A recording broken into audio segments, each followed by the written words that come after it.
Several Middle Eastern countries, including Saudi Arabia, Egypt, Oman, and Qatar, have urged Washington to hold off on strikes against Iran. They warn that military action could destabilize the region and disrupt the global economy, even as Iran's crackdown on protesters has left more than 2,600 people dead.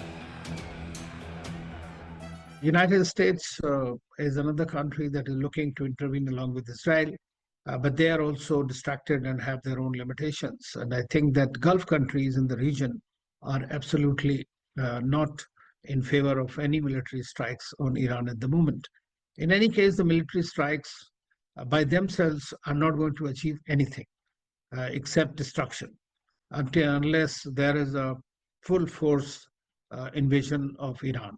And then if that happens, then you will see a large number of Iranians getting behind unwillingly even, behind the regime to protect their country. It's a civilizational country. And this is how I think that's going to happen. The White House says all options remain on the table, but key U.S. military assets, including aircraft carriers, are currently elsewhere.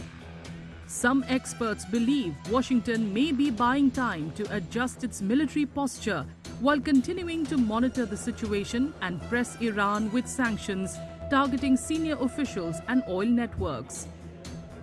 They've seen what we did to their nuclear program. They're now very worried that more is coming. That is the kind of pressure on the regime that can also incentivize people in the Revolutionary Guard or the military to defect, to say, I'm not going to take the risk over here. I'm not saying they'll defect because they've suddenly become pro-democratic or something like that. They're going to defect because it's in their interest to do it. And by fragmenting the regime that way, you help bring it down. President Trump has highlighted reports that suggest Iran has paused executions of detained protesters, calling it good news. Oil prices fell on Thursday as the markets appear to take note of Trump's shifting tone as a sign that he's leaning away from attacking Iran. However, U.S. officials maintain that military action remains on the table.